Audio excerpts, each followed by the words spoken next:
निश्चित भाव आपणकर चैनल के आम विश्वकर्मा पूजा उपलक्षे अभिनंदन जनाऊँ एवं शुभेच्छा जनाऊँ।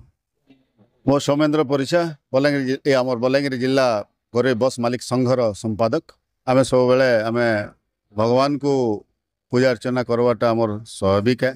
कारण है आम जेन विश्वकर्मा भगवान को पूजा करुचु आमर गाड़ी मोटर समस्त मालिक मानकर उन्नति हो एवं व्यवसाय रे तांकर उन्नति हो सब नहीं महाप्रभुर पाखे आम जनासु एवं पूजाटा आम निष्ठार सहित करसुँ। आमर जेनटा नीति नियम अच्छे से नीति नियम रे आम ही पूजा करसुँ से जहाँ भी हो आम बर्तमान आम जेन कर्ता हो बसीचु दुई जन आमर आम निष्ठार ही रहसुँ। कार्यक्रम तो अच्छे आमर आलती समय घंट घंट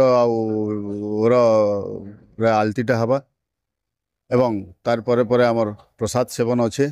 प्रसाद सेवन पर आमर एमती किसी आउ सांस्कृतिक कार्यक्रम संध्यारे आम नहीं रखी।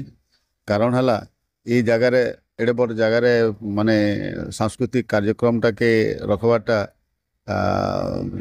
केते जन को भल लगी पारे केते जन को खराब लगी पारे से लगे आम महाप्रभुर जगार आम आम हिसाब रे पूजा अर्चना करी करी तांको आम आशीर्वाद नबार आम कामना समस्त लगे गोटे आम एठन कामना करुँ जे समस्त दुर्घटनाग्रस्त नहीं होन एवं आमर गाड़ी मोटर सब ठीक से चलो। ठीक से चलले आम पैसेंजर मानकर ठीक से आम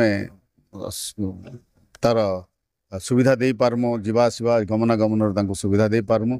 भगवान एतकी हाँ को आशीर्वाद दे समस्त मंगल कर। निश्चित भाव ड्राइवर भाई मान को जेहेतु आम सड़क सुरक्षा आम मानसु सब बेले सड़क सुरक्षा उपरे आम ड्राइवर भाई मान को सब आम कहूँ चेतावनी दौचु जे मद्यपान नहीं कर आ गाड़ी धीरे धीरे चलो ठीक टाइम रे चलो एवं कौन कहारी लोकंकर किंबा कौन प्रकार पैसेंजर मानकर सुरक्षा के नहीं तुम गाड़ी चलाव एवं समस्त ठीक जगह पहुँचाबार लगे आम उपदेश देसु।